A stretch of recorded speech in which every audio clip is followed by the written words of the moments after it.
What do you see the internet being like in like 20 or 30 years? Well, I think it's already heading there. It's just going to be a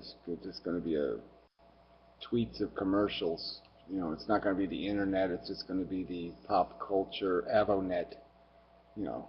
Do you think they're gonna have like private internet or something? Well, I don't know if it's going to be private. I just think it's going to be so cluttered and so noisy that it's not going to be very useful. Unless somebody serious decides to do some kind of public library kind of saving of the internet. But otherwise, yeah, it's just going to turn to shit. I mean, it's already happening. Google is really, like I said, if you want to search for something, I mean, Google's getting less and less useful. You waste more and more time now going through junk websites that have half a sentence. I mean, there's just all these fake websites that have half a paragraph of the text, or half of this, or half of that, piece of this, a piece of that, and they're just bullshit. And then you gotta go try to find the real source somewhere, and it's just bullshit. Do you think there will ever be wetware, so-called wetware?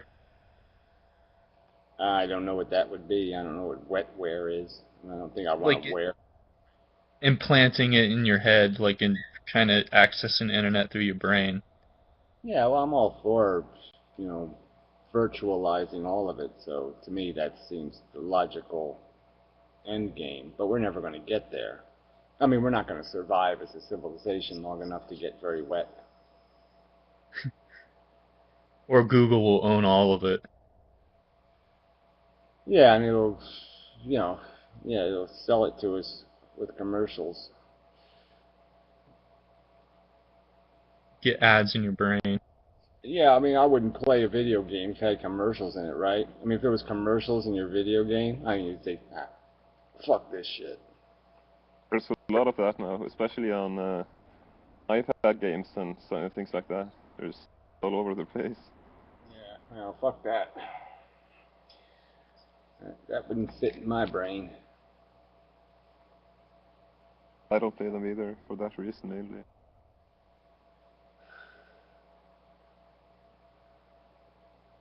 Have you ever gotten a malware virus? Like malware? Oh, I've had some killer viruses. I've had a couple that took me like 3 days to get rid of. And you had to go through 39 steps and, stand on your head, spin around 3 times, reboot, jump up and down, spin, reboot, delete 19,000 files, fuck your computer up entirely, reinstall the operating system, start over. Yeah, I've had some monster viruses, but lately I've been pretty 'Cause good. I have this virus that plays like ads from like major companies. Like it's this little thing that'll pop up on your internet, and it'll show like ads for like I don't know, like Target and corporations like that. So I'm wondering like if they put it out somehow, because I don't know why a virus would want to play their ads. Well, that seems a bit suspicious. So that might be a website that did that. It's a particular website. So I mean, I Well, don't know what if about this whole what well, about this whole net neutrality thing now that's failed now, so that your service provider, the company can actually regulate which websites are slow and some are fast. Like the companies can kind of control the content now. no, they can't really. Realistically, Well, they the can't. cable service providers can give preferential treatment to certain websites, or they can slow down other websites. Well, There's things they can do. they can't do it without my permission. So I'm just saying, why would I have a service provider that wasn't going to provide me the service? So I'm not going to. If Verizon starts doing it, then I'll find another provider. I mean, that's bullshit. So you'd have to have a company that did it overtly. They have to put that in the terms of service that we're going to deny you the right to look at certain content. And I'd say, fuck you, go to hell, bastards. I ain't paying you $50 a month to deny me access to the internet. So fuck you. And then if it's a website that's getting, I mean, there's a lot of websites now that are writing for free. Yeah, so now they're going to have to pay for their bandwidth. What's wrong with people paying for what they use? I mean, I Yeah, just don't there's actually should have ever mixed the two subjects of the right to access and the right to and whether you have a right to package services. Um, based on usage. Of course they should have a right to package service based on usage. There's no reason why I should pay the same price as you pay if you're downloading movies all day. I mean, I'm a heavy user, so I would pay more, but I'm just saying I should pay more. If I'm using it more, I should pay for it. There's this ISP in Germany that blocked Skype because they also run the telephone stuff. So since you can call free on Skype, they blocked it, so the users of that provider cannot access Skype. I was going to talk Yeah, to this well, I'm German. saying there's other service providers usually, so I'm just saying unless they got you hold or you can't make a choice. Yeah, we had to I'm find just saying, another alternative because Skype was blocked, but I just found it a little bit silly. I'm just saying I don't see how a company could survive doing that in America. I'm just saying if a company started doing that in America, people are going to get pissed off. Yeah, I think it's weird they accept it in Germany even. I mean, it's, yeah. Didn't Germany even block Google trying to be all Big Brother? I don't know, but this company only did it because they didn't want people making calling for free, you know. They wanted their, yeah. Since they also operate the phone line thingies. Doesn't Yeah. in Europe don't? Oh, sorry. Well, I'm just saying, I don't think then you're not an internet service provider then, you know, you're a special services provider, but I don't even think you should be allowed to call yourself an internet service provider if you're going to block content based on your own serviceable interest. You're not a service provider then, you're a service non-provider, you're a service blocker, you know. So I think people like that would still be. I think a company like that, frankly, would be subject to a lawsuit in this country. I mean, I think if a service provider tried that, they would have to change. They wouldn't be allowed to call themselves an internet service provider because that's not providing a service. In Norway and places like that, don't they have publicly owned utilities that are involved with phone and internet and things like that? So, well, I think the cables are public, but there are private companies, private providers, but the infrastructure publicly, I believe. Have really nice cable connections in Norway. Yeah, I got to experience that. Very good prices as well. So Yeah, I You know, think the the U.S. is high here, but I mean, you do have choices, which is good. I mean, I like this FiOS stuff. You know, this fiber optic crap is pretty good. So I have the lowest possible option, and that's I'm not sure in megabits. It's 3 megabytes a second up and down. So you just time it by 8. How much is that? Divide by 8 to get the megabit. 3 megs a second anyway. Up and down. Yeah, I know the U.S. has something like the 30th something fastest internet in the world. I think even Ukraine is ahead of us.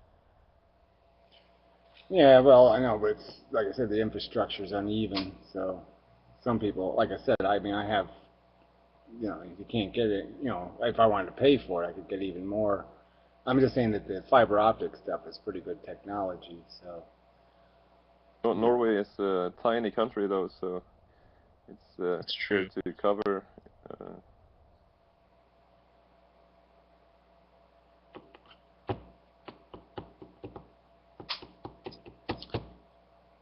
but I'm surprised they've gotten as high a bandwidth out of the system as they have. You know, frankly, I mean, I never thought they'd get to the point where they would be able to serve up movies as heavily as they are. So it's pretty amazing in some respects how dramatic an increase in bandwidth there is. Remember those dial-up days when it took like hours to download a few megabytes. Like, Yeah, well, even 5 years ago, you know, so much better than it was 5 or 6 years ago in terms of, like I said, just the quality of it. I mean, 5-minute video was one thing, but movies was another thing altogether. Didn't YouTube recently put 15 minutes on people's videos again? No. That just happened to some people, I guess, when they switch to the Google Plus thing. They just have to all you have to do is hit the button and give them your cell phone number or whatever, and then they'll give you back your 15 minutes. So you just have to give them your phone number, and then they're happy to give you your 15-minute, go over 15-minute thing. Give us your privacy and we'll give you 15 minutes. Yeah, exactly. They just bribe you out of your rights. So, they sort of do that with Google Plus. If you do something with your Google Plus page, you get all these little extra things you can do where you can change your icon, or you can do this or you do that. So they have these other little privileges you get if you'll go all the way plusy. It's like the donkey with the carrot. You just get it to go a little bit further, and before you know it, you're miles away. Yeah, just keep selling us out a little bit at a time. Yeah, I'm resisting, but you can only resist so long.